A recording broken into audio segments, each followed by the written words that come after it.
Selamat siang Bapak Ibu. Selamat siang.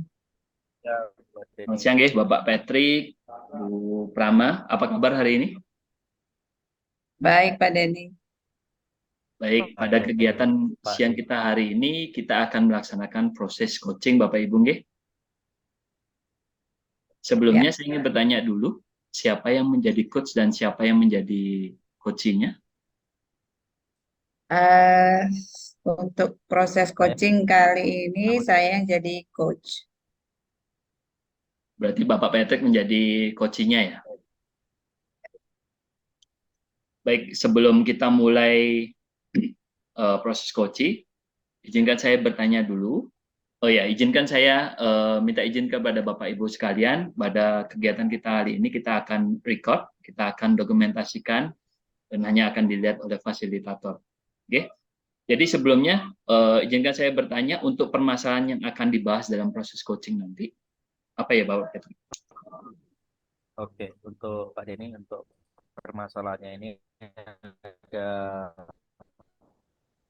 satu hal terkait dengan kewajaran, tapi di sini lebih spesifik kan permasalahannya ada banyak itu kalau fokus dan konsentrasi. Tapi Ya, saya mengambil lebih spesifik ketika penggunaan gawai Pak Denny. Penggunaan gawai ataupun laptop selama proses pembelajaran. oke. Baik. Jadi perlu saya tekankan kembali kepada Ibu Prama maupun Bapak Patrick. Jadi pada proses coaching nanti yang akan kita gunakan adalah alur tirta. Jadi seperti yang kita tahu, jadi alur tirta itu terdiri dari tujuan umum, identifikasi, kemudian rencana aksi sampai tanggung jawab. Jadi harapannya nanti keempat komponen tersebut dapat muncul. Selain itu, jadi nanti untuk kompetensi inti coaching juga yang perlu di Bapak Ibu perhatikan juga, yaitu adalah presence, kemudian dapat mendengarkan secara aktif dan juga dapat mengajukan pertanyaan yang berbobot. Bapak Ibu ya. Jadi saya yakin Bapak Ibu yang ada dalam ruangan ini sudah mengetahui tentang alur theta maupun juga kompetensi inti dalam coaching. Sebelumnya saya bertanya juga, apakah kompetensi yang ingin Bapak Ibu kembangkan dalam proses coaching ini? Mungkin mulai dari Ibu Prama dulu selaku coach. Baik, terima kasih Pak Denny. Selamat siang Bapak-Bapak. Jadi kompetensi yang ingin saya kembangkan atau capai di sini adalah apa namanya mengajukan pertanyaan berbobot dan juga apa namanya bisa menjadi pendengar aktif untuk coachingnya seperti itu. Ya, mendengarkan aktif dan juga mengajukan pertanyaan berbobot.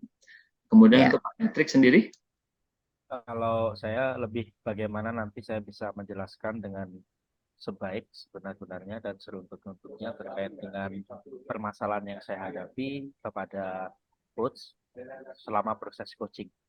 Itu yang ingin saya katakan.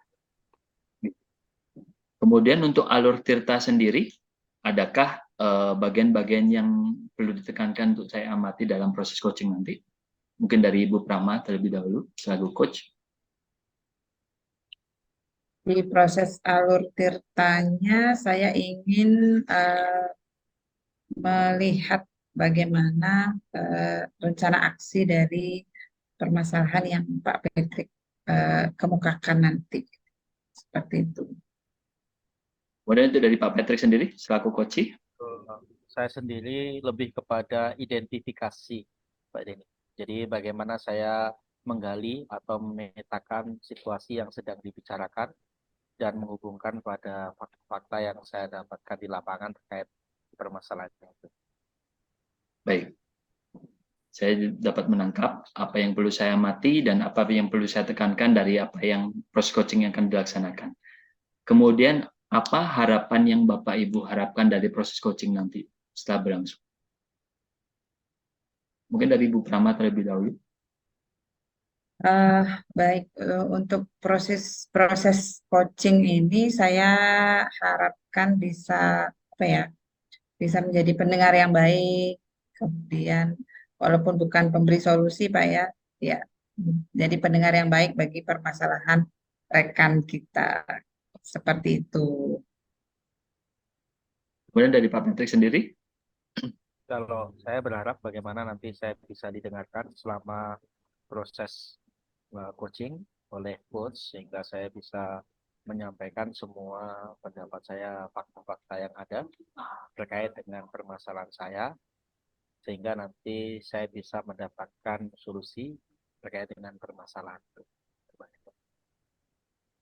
Baik, harapan saya juga dari proses coaching ini diharapkan kita sebagai tempat berlatih bagaimana dapat meningkatkan kompetensi kita dalam proses coaching yang berlangsung. Baik, jika tidak ada yang ingin disampaikan lagi, mari kita mulai proses coaching. Saya persilakan kepada Ibu Prama maupun Pak Patrick selaku coach dan coachee dalam melaksanakan proses coaching. Silakan.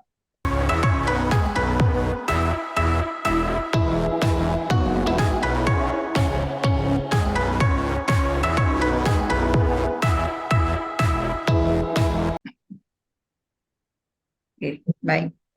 Selamat siang, Pak Patrick.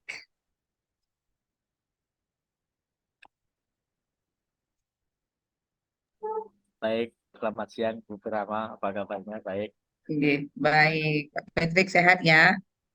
ya Bu Prama. Oke, oke.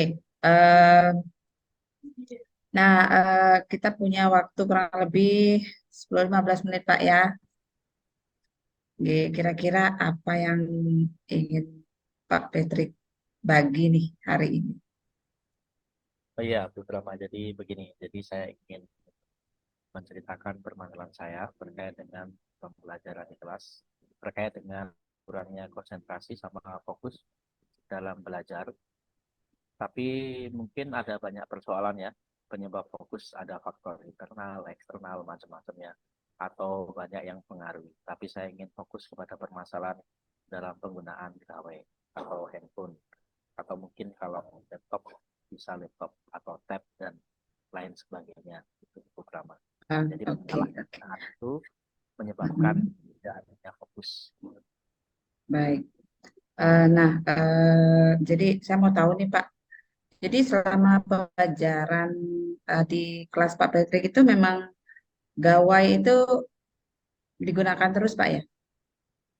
Oh ya, programa. Jadi kebetulan di sini itu pembelajarannya bahkan di awal pembelajaran itu ada tanda tangan dengan orang tua bahwa setiap siswa itu wajib mempunyai satu device. Jadi boleh handphone, Mhm. boleh laptop ataupun boleh tab. Jadi itu boleh dibawa dan wajib diwajibkan karena semua Oke. pembelajaran di kelas itu berbasis LMS. Jadi ada learning Mhm. management system itu semua tugas, semua hal dikerjakan lewat itu. Tapi itu sudah dilakukan di selama proses pembelajaran. Tapi kadang hal itu bisa mengganggu ketika mereka sedang menyimak atau memperhatikan sesuatu program.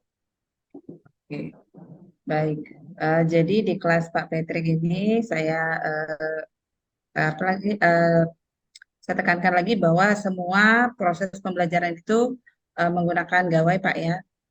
Nah, dan permasalahannya di sini adalah konsentrasi siswa, gitu Pak ya. Iya. Nah, kalau boleh tahu nih Pak, pada saat kondisi seperti apa sih gawai ini bisa mengganggu konsentrasi siswa Bapak? Padahal kan eh, itu digunakan pada saat pembelajaran, Pak. Kalau saya boleh tahu, pada saat seperti apa itu? Jadi sebenarnya banyak keuntungannya. Di Mhm. sisi lain, kalau misalkan mereka mengakses materi dari kebetulan di kelas-kelas itu ada TV beberapa, jadi bisa Ya. mengakses PPT di sana. Tapi ada juga yang nanti langsung pakai dari handphonenya, dari Oh handphonenya. ya. Terus kemudian biasanya ada proyek-proyek yang perlu dikerjakan di sana, bahkan eh, banyak hal itu dikerjakan di Google Docs. Jadi Ya. mereka akan, tapi biasanya mereka terganggu ketika proses mendengarkan. Jadi kan Hmm. kalau dalam pembelajaran bahasa itu ada proses 4 pilar berbahasa, itu ada mendengarkan, berbicara, menulis, dan berbicara, mendengarkan, menulis, dan membaca. Tapi Ya. ketika mereka mendengarkan, itu ada mendengarkan ya, beberapa itu biasanya mereka Ya. sering terganggu. Kadang-kadang mereka akan main main gawainya untuk membuka yang lain. Nah, sedangkan guru tidak Oke. bisa mengontrol dengan baik itu semuanya karena tidak memungkinkan juga. Oke, baik. Jadi dari dari yang Pak Petik sampaikan tadi kan ada beberapa skill ya Pak ya dalam pembelajaran bahasa ya. Ada mendengarkan, membaca, menulis dan berbicara. Nah, permasalahannya muncul adalah konsentrasi yang terganggu pada saat eh, mereka harus mendengarkan. Mendengarkan dalam artian mendengarkan penjelasan dari guru Pak ya. Oke, jadi ada dua mendengarkan di sini mungkin penjelasan dari guru ataupun ketika teman lain Mhm. sedang melakukan presentasi atau mereka Ah, mengemukakan pendapat. Jadi kadang-kadang karena mungkin tergabung jadi satu ya, itu menjadinya akhirnya ya, mereka itu langsung oke, mudah aja mengambil infonya untuk konsentrasinya terganggu. ah, oke. Seperti itu ya. Baik. Nah, sebelum kita lanjut nih Pak Patrick. Nah, Pak Patrick, boleh saya tahu nggak apa sih ukuran keberhasilan dari pertemuan kita kali ini? Jadi nanti di akhir saya berharap semoga permasalahan ini bisa diminimalisir ya atau Hmm? diantisipasi bagaimana siswa itu bisa mempergunakan gawai mereka dengan baik. Tentunya kalau dibatasin dalam artian oke dilarang tidak boleh sama sekali itu juga menjadi masalah baru. Makanya lebih baik dari masalah ini saya ingin menyelesaikannya sehingga mereka akan punya disiplin sendiri ya, punya budaya positif sendiri terkait dengan permasalahan itu, menjadi dewasa atau bertanggung jawab atas permasalahan kita. Itu sebenarnya itu drama. Oke. Baik, tadi kita sudah ada di awal proses coaching Pak ya. Jadi sudah menyepakati tujuan dari pembicaraan kita, kemudian kita ke identifikasi di tadi. Nah, kira-kira eh, apa kesempatan atau apa kira-kira tindak lanjut? Sorry, bukan tindak lanjut sih. Apa yang akan Pak Patrick lakukan nih? Kesempatan yang Pak Patrick bisa lakukan untuk permasalahan ini. Ya, kalau kesempatannya mungkin karena ada banyak hal yang mereka kerjakan, itu terkait Mhm. dengan kesepakatan kelas gitu, mungkin beberapa Oke. meeting dan bahkan bagaimana mereka meyakini nilai yang sama terkait Mhm. mendengarkan itu terkait dengan respect kepada orang lain itu termasuk pilar berbahasa, kemudian itu Ya. adalah bahasa, jadi mereka disadarkan itu dulu karena kebetulan saya guru bahasa jadi bisa masuk lewat bahasa itu kesempatan yang saya Ah, tunggu. oke. Jadi ini kaitannya juga keyakinan kelas yang sudah Pak Patrick sepakati dengan anak-anak ya. Oke. Nah, berarti peluang yang bisa Pak Patrick ambil nih untuk masalah ini apa kira-kira? Kalau misalkan saya lihat di sini sejauh penerapannya itu 7 beberapa. Jadi saya punya peluang bahwa saya dari skala 1 sampai 10 gitu saya pikirkan Mhm. skala 7 itu sudah bisa mencapai. Tapi kadang-kadang kalau kita lengah dalam artian keliling tidak maksimal gitu, itu akan menjadi um, problem. Saya juga punya pemahaman akhirnya seiring berjalannya waktu bagaimana anak itu menggunakan handphonenya. Kalau sudah landscape gini itu sudah Ah. kadang jadi masalah itu kadang memakai untuk game atau apa. Tapi kalau masih portrait dan tatapannya itu masih fokus gini, itu berarti bisa. Tapi kalau misalkan sudah fokus gini, tapi sambil typing itu berarti sudah melakukan kan sedang tidak mencatat ya, sedang tidak mencatat. Oke. Jadi kalau sudah typing bisa didekati apa yang kamu catat gitu. Kalau memang dia mencatat hasil dari pembicaraan itu akan bagus. Tapi kalau ternyata nggak mencatat apa-apa tapi melakukan aktivitas ini kemungkinan dia sedang melakukan uh, bukan pelanggaran ya, dia sedang mencederai kesepakatan kelas itu. Gitu. Oke. Berarti kalau dari gesturnya sudah terbaca Pak ya. Ya, Oke, jadi seperti itu. bahwa cara pegang HP aja kita udah tahu Pak ya, apa yang sedang mereka lakukan. Apakah mereka sedang mencatat atau sedang chatting dengan yang lain gitu. Ya. Nah, eh, kemudian tadi Pak Petri udah menyampaikan apa namanya solusi untuk permasalahan ini, Pak. Tadi, Kalau solusi permasalahannya ini ya, jadi ya. terkait dengan sebenarnya kan di dalam pembelajaran ada banyak aspek ya. Kalau misalkan di rencana pembelajaran itu terkait dengan tujuan pembelajaran itu kita perlu sampaikan, lalu aktivitas pembelajaran sama penilaian. Kalau selama aktivitas pembelajaran itu saya melihat kalau di proses pengerjaan di dokumen, Google dokumen itu kita bisa pantau. Misalkan kita duduk di sini saja, saya duduk di sini dengan laptop ini, kalau docs-nya bergerak, berarti dia sedang ada di sana. Tapi kalau docs-nya sudah tidak ada orangnya di situ, tapi mereka tetap asik di depan laptop, berarti kemungkinan mereka sudah meninggalkan docs itu gitu. Dan kelihatan, Oke. kamu sedang apa? Sedang mengetik, tapi ternyata nggak ada pergerakan. Kan itu seperti record line. Tapi yang jadi problema itu terkait dengan saat proses pembelajaran mendengarkan tadi, tapi mungkin dengan kesepakatan kelas, mereka akhirnya bisa apa ya, meminimal.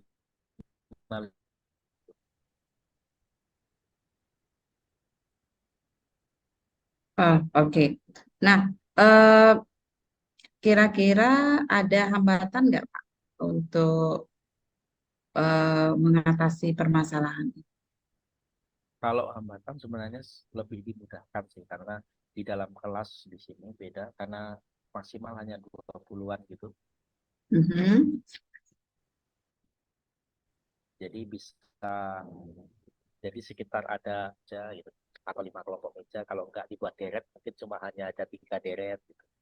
Karena memang kelasnya dibentuk kecil-kecil, jadi pengamatannya nggak ada masalah. Mungkin hambatannya apa, kembali pada diri sendiri. Kalau dari pagi sampai sore siang, tentu jadi masalah yang lumayan kan, untuk Ya. selalu mobilitas yang tinggi itu. Jadi itu sebenarnya Ah, pengaturan jam pembelajaran dan seterusnya itu yang akan menjadi poin penting nanti. oke, baik. Jadi kalau dilihat dari jumlah siswa untuk mengatasi permasalahan ini tidak masalah, Pak ya, karena jumlah siswa masih bisa apa namanya tidak terlalu banyak seperti itu. Nah, jadi masalahnya yang yang paling ini adalah tadi apa, Pak? Mungkin bisa disampaikan permasalahan Eh, yang jadi hambatan selain jumlah siswa. Lebih kepada bagaimana punya kontrol selama waktu yang Oke. panjang ya. Oh ya, berarti eh, kontrol waktu, terutama pembagian jam pelajaran yang mungkin semakin siang akan semakin hilang konsentrasinya, Pak. Nggih. Oke, oke. Oke, baik, Pak Patrick. Nah, baik, saya ingin tahu nih rencana Pak Patrick selanjutnya untuk apa namanya, untuk mengatasi masalah ini. Rencananya apa nih untuk bisa mengatasi masalah ini? Dan Rencananya yang begini. mana Pak Patrick jadikan prioritas utama. Oh, gitu. Jadi untuk prioritas utama sekaligus jadi rencana itu terkait dengan perlu mensosialisasikan lagi ya. Kadang-kadang kan Hmm. kalau misalkan kesepakatannya itu nanti kan biasanya ada kesepakatan di setiap semester gitu. Itu biasanya didengungkan untuk satu semester itu apa yang boleh, apa yang nggak boleh, tapi disepakati bersama. Kadang-kadang ini Ya. perlu diangkat lagi, disosialisasikan lagi, sehingga mereka kembali tahu mana yang mana yang harus dilakukan selama proses pembelajaran dan bagaimana mempergunakan itu dengan baik. Itu program. Ya. Jadi balik ke keyakinan kelas ya, Pak ya. Ya. Oke, jadi mungkin kalau seandainya apa namanya keyakinan kelas yang dibuat saat ini bisa diperbarui biar relevan dengan kondisi yang Pak Patrick hadapi nanti. Seperti ini ke Pak Nggih? Oke. Nah, strategi untuk menjalankannya kira-kira Pak bisa disampaikan seperti apa? Kalau strateginya tentu saat sebelum, saat, dan sesudah. Jadi sebelumnya Ya. dengan perencanaan tadi, sosialisasi, terus kemudian menyusun pembelajaran di mana kita sudah punya rambu-rambu di sana, misalkan saat ini fokus memperhatikan handphonenya diletakkan, gitu. Atau saat ini Iya, fokus ngambil handphone karena akan mencatat atau akan mendata sesuatu. Dan nanti akan iya, dicek di handphonenya masing-masing. Terus itu saat terus pemantauan secara berkeliling gitu. Kemudian setelah pembelajaran tentu eh, ada refleksi lagi terkait dengan setelah ini ternyata maksimal atau tidak penggunaannya gitu beberapa. oke. Nah, kira-kira kapan nih Pak Patrick akan melakukan atau melaksanakan strategi ini, Pak? Kalau jangka waktunya tentu dalam 1 semester itu akan dilakukan selama proses Mhm. pembelajaran sudah dilakukan, tapi mulai runtutan aksinya tadi itu dilakukan di awal semester itu. Iya. Berarti jangka waktunya untuk penyelesaian permasalahan ini 1 semester, Pak ya? Ya, 1 semester. Oke. Nah, baik. Nah, kita langsung ke bagian akhir dari coaching ini, Pak ya. Saya mau tanya nih, eh, komitmen Pak Patrick terhadap rencana Pak Patrick ini. Kalau saya komitmen tentu saya akan eh, pertama itu tentu akan menginfokan kepada kepala sekolah terkait permasalahan ini, juga terkait dengan bagaimana saya diskusi dengan guru-guru yang lain. Kemudian saya juga akan bertanya kepada siswa terkait dengan apa masalah yang sedang dihadapi ini, sehingga komitmen terkait dengan rencana aksi tersebut itu bisa terlaksana dengan baik. Oke. Nah, eh, kalau boleh tahu nih Pak, siapa dan apa mungkin yang bisa membantu Bapak untuk tetap menjaga komitmen untuk eh, melaksanakan strategi ini? Mungkin guru-guru kan juga semua mengajar, kemudian juga perangkat kelas. Jadi di sana ada perangkat kelas, bagaimana perangkat kelas juga bisa memantau teman-temannya, termasuk guru-guru selama proses pembelajaran yang lain itu dimaksimalkan. Jadi dua itu mungkin. Oke, Kalau berarti, pimpinan mungkin dengan oke. kepala sekolah. Oh iya, berarti berkoordinasi juga dengan kepala sekolah dulu Pak ya, untuk, Oke. iya, baik. Nah, eh, nah tadi Pak Patrick sudah menyampaikan permasalahannya, kemudian juga sudah bercerita banyak juga solusi apa yang akan Pak Patrick ambil, kan seperti itu Pak ya. Nah, eh, kira-kira nih, kapan saya bisa ketemu lagi untuk sesi coaching selanjutnya untuk tahu sejauh mana Pak Patrick udah melaksanakan atau me- apa namanya, menerapkan rencana aksi dari permasalahan ini. Baik, Bu. Mungkin di setiap semester atau mungkin di setiap akhir bulan supaya ada evaluasinya sehingga kedepannya bisa berlangsung dengan lebih baik seperti itu. Oke. Nah, berarti bulan depan Pak ya, Oke, oke. bulan depan saya bisa ngobrol lagi dengan Bapak menunggu hasil dari apa namanya, pemecahan permasalahan yang Pak Patrick hadapi ya. Oke, baik. Pak Patrick, mungkin ada yang mau disampaikan lagi, Pak? Nah, kalau saya sendiri mengucapkan terima kasih kepada Iya, Ibu telah menjadi saya terkait dengan permasalahan ini, sehingga apa yang menjadi permasalahan ini bisa didiskusikan, diidentifikasi. Kemudian Ibu juga membantu saya untuk mendengarkan bagaimana permasalahan ini terjadi pada saya, dan Ibu juga memberikan masukan-masukan terkait hal itu, berikan pertanyaan yang membantu. Jadi saya ucapkan terima kasih. Semoga oke, ke depan pas waktu bertemu semuanya bisa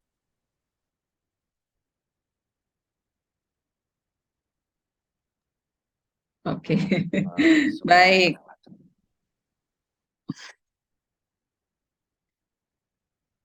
ya Pak Patrick. Baik, terima kasih. Saya juga dapat pembelajaran baru nih karena kasus ini atau permasalahan ini juga sebenarnya eh, jamak terjadi di mana-mana, Pak ya.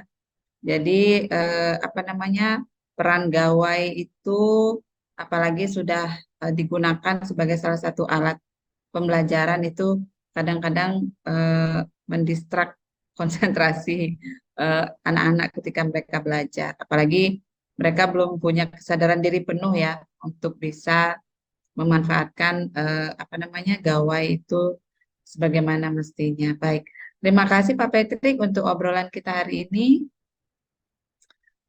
Sampai ketemu lagi di sesi selanjutnya ya. Saya menunggu hasil dari eh, apa namanya, aksinya Pak Patrick mengatasi permasalahan. Ya, oke. Terima kasih Pak Patrick. Sampai ketemu lagi.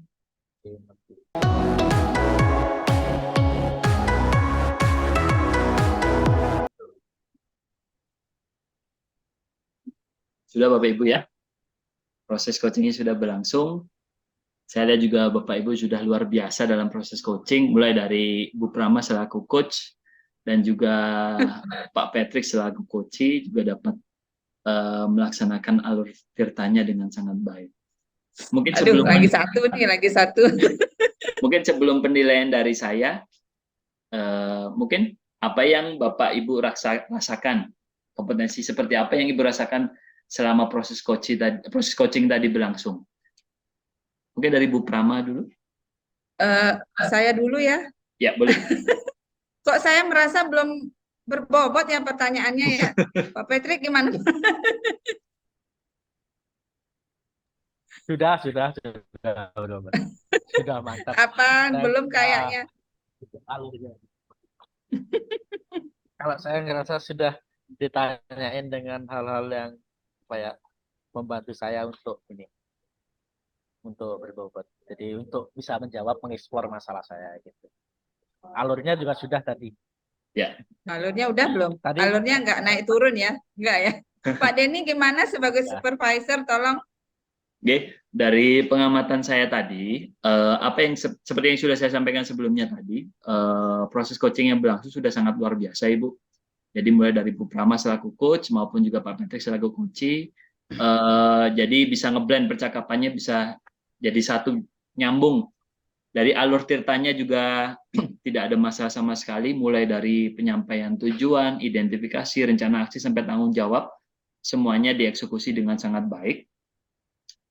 Mungkin dari tadi Pak Patrick menyampaikan bahwa ingin meningkatkan kompetensi dalam hal menjelaskan permasalahan yang dihadapi secara runut. Tadi saya lihat juga sudah menjelaskan dengan secara runut, bahkan di penekanannya di identifikasi kelas juga ada penekanan tentang kesepakatan kelas seperti yang sudah pernah kita bahas di sebelumnya. Nah, itu sudah bahkan sampai penetapan potensi dibandingkan dengan permasalahan yang sedang dihadapi, sudah di skala 7 sudah sangat baik.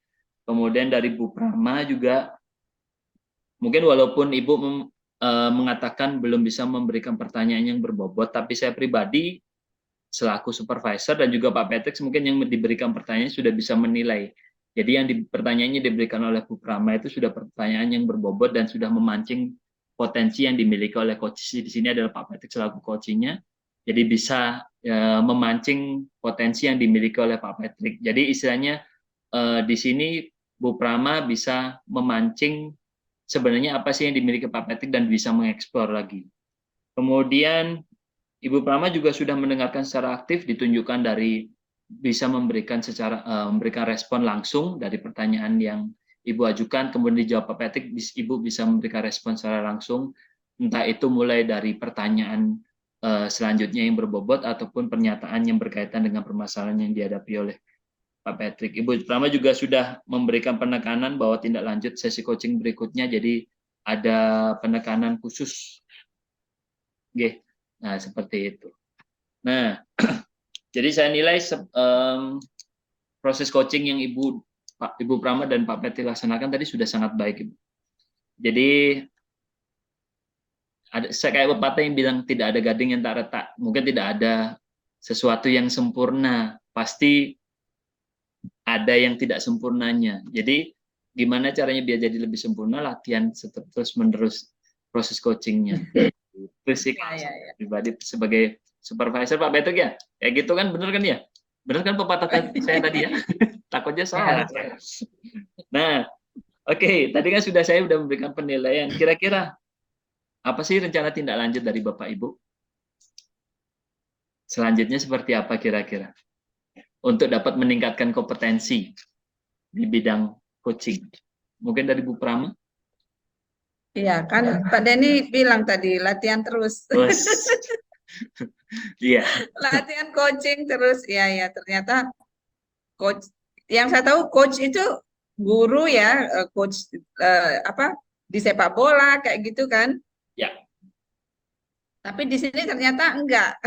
Coaching itu ternyata apa namanya bukan menggurui malahan ternyata. Ya. Iya, kurang lebih seperti itu. Nah, jadi untuk meningkatkan kompetensi seperti yang Pak Denny tadi sampaikan ya mungkin banyak berlatih ya dan banyak belajar kosakata yang bagus untuk percoachingan dari Pak Patrick. Iya. Ya, sepertinya kalau masalah percoachingan Pak Patrick nih masternya kayaknya. Tadi suaranya Pak Patrick itu agak kecil makanya saya gini. Ya, mungkin Ya, itu Pak. jadi mungkin ini yang jadi evaluasi Bu, karena kita kan proses coachingnya ini sifatnya adalah bersifat daring. Jadi kalau daring kan banyak faktor yang mempengaruhi. Beda dengan kalau kita bertemu secara langsung. Jadi kalau proses coaching secara daring ini pertama koneksi internet harus menjadi perhatian. Kemudian yang kedua adalah gawai yang kita gunakan. Nah seperti itu. Jadi nanti mungkin itu dijadikan sebagai evaluasi juga dalam proses coaching berikutnya mungkin ke depannya. Mungkin dari Pak Patrick sendiri gimana Pak Patrick? Kira-kira tindak lanjutnya? Terus berlatih nanti sebagai coach. Siap. Untuk menyampaikan pendapatnya. Oke, siap. Oke. Jadi intinya bisa karena terbiasa Bapak Ibu nggih. Jadi bisa karena terbiasa. Jadi jika ikan kita bisa meningkatkan kompetensi coaching yang coach ataupun coaching dalam proses coaching itu sendiri, bagaimana kita banyak-banyak berlatih, jadi kompetensi yang kita miliki secara tidak langsung walaupun tanpa kita sadari bisa meningkat. Oke. Nah, oke, jadi apapun yang sudah saya amati tadi, itu saya catat Ibu Bapak Ibu dari dalam form supervisi akademik, jadi sudah saya catat di sini semuanya. Jadi evaluasinya juga sudah saya catat semuanya ada di sini. Jadi kembali lagi saya sampaikan apa yang sudah Bapak Ibu laksanakan tadi, proses coaching yang Bapak Ibu laksanakan tadi sudah sangat luar biasa. Mulai dari coachnya yang memancing dengan pertanyaan yang berbobot sampai coachingnya yang dapat menjelaskan permasalahannya secara runut. Jadi harapannya nanti kompetensi dalam hal coaching dapat meningkat, termasuk saya selaku supervisor dalam mengamatinya. Ya. Baik, saya ucapkan terima kasih Bapak Ibu atas kerjasamanya. Semoga proses coaching dan kompetensi coaching yang kita miliki meningkat. Baik, demikian. Apakah ada yang ingin disampaikan Bapak Ibu? Dari Bu Prama, Bu Patrick? Cukup deh. Cukup ya? Oke, sekali lagi saya ucapkan terima kasih atas kerjasamanya. Sama-sama. Baik, saya tutup Bapak Ibu. Terima kasih. Ya.